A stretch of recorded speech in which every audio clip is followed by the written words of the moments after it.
সবাইকে আমন্ত্রণ কুল স্পোর্টস 24-এ। শিরোনাম শুনছিলেন, আপনাদের সাথে আছি মাসুম রাব্বি। এনসিএল টি20-র খবর জানাবো। জিতেই চলেছে রংপুর ও ঢাকা মেট্রো। বরিশালকে 7 উইকেটে রংপুর ও শ্বাসরুদ্ধকর ম্যাচে সিলেটকে 1 রানে হারিয়েছে ঢাকা মেট্রো। আরেক নাটকীয় ম্যাচে মুশফিক হৃদয়দের রাজশাহীর বিপক্ষে জিতেছে তামিমবিহীন চট্টগ্রাম। দিনের অপর ম্যাচে এনামুল বিজয়ের সেঞ্চুরিতে ঢাকা বিভাগকে 21 রানে হারিয়েছে খুলনা। শেষ ওভারে 24 রানের টার্গেট। প্রথম 5 বলে 3-6 আর 2 ডাবলসে 20 রান নিয়ে অসম্ভবকে প্রায় সম্ভব করে তুলেছিলেন মাহফিজুর রহমান রাব্বি, কিন্তু হলো না।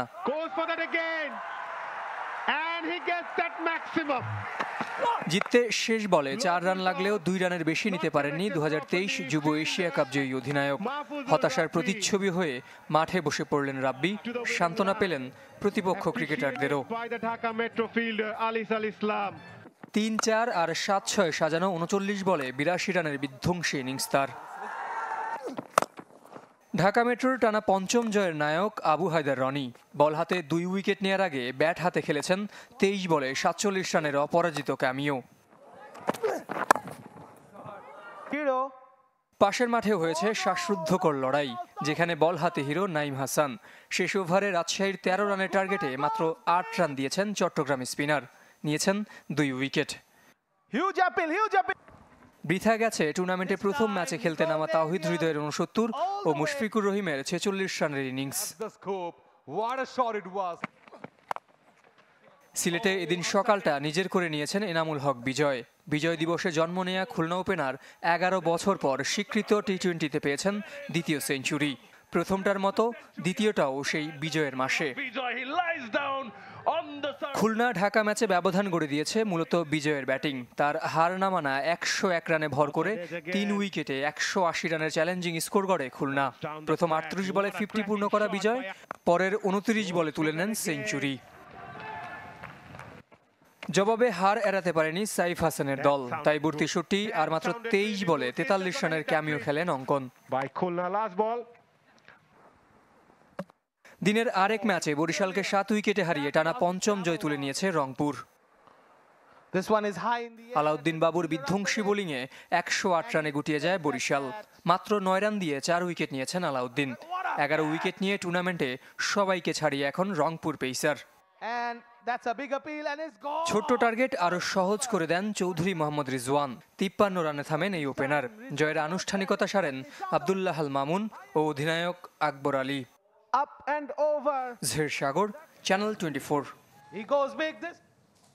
দেখে নিতে চাই এনসিএল পয়েন্ট টেবিলের সবশেষ অবস্থা। 5 ম্যাচে শতভাগ জয়ে শীর্ষে রংপুর ও ঢাকা মেট্রো। পয়েন্ট সমান হলেও রান রেটে শীর্ষে রংপুর। 2 দলের প্লে অফ খেলা প্রায় নিশ্চিত। চট্টগ্রাম 3 জয়ে আছে 3-এ, 4 পয়েন্ট করে বরিশাল ও খুলনার।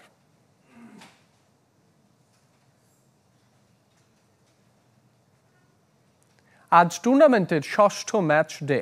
মুখোমুখি হবে 2 শীর্ষ দল রংপুর ও ঢাকা মেট্রো। দুপুর 1:30টায় মূল মাঠে হবে ম্যাচটি। এর আগে সিলেট, বরিশাল ও চট্টগ্রাম খুলনা ম্যাচ সকালে, আর ঢাকা রাজশাহী লড়াই হবে দুপুর 1টায়।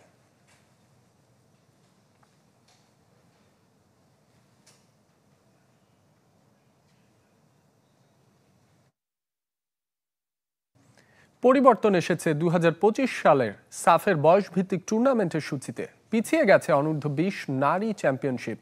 পরিবর্তিত সূচিতে আগামী বছরের 1 থেকে 11 জুলাই বাংলাদেশে বসবে এই আসর। এর আগে ভারতে অনূর্ধ্ব 19 সাফ হবে 8 থেকে 18 মে।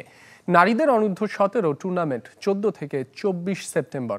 একই বয়সভিত্তিক ক্যাটাগরিতে পুরুষদের আসর হবে পরের মাসে 17 থেকে 27 অক্টোবর।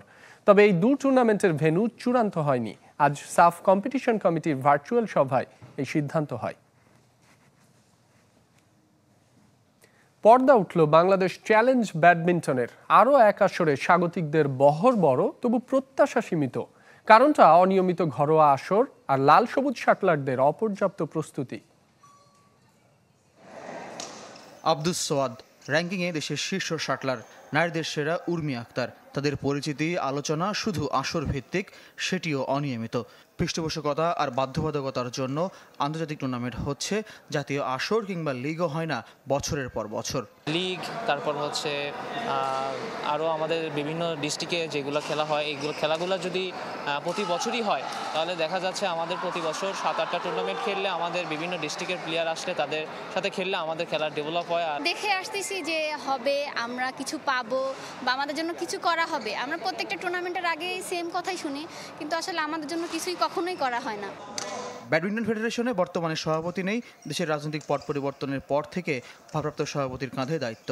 তবে যখন পূর্ণাঙ্গ কমিটির দায়িত্বে ছিল তখন আর এখন কোনো পরিবর্তন নেই। ফেডারেশনটিতে মূলত কমিটি আর সংগঠকদের দ্বন্দ্বই বারবার শিরোনাম হয়েছে, যার ভুক্তভোগী শাটলাররা।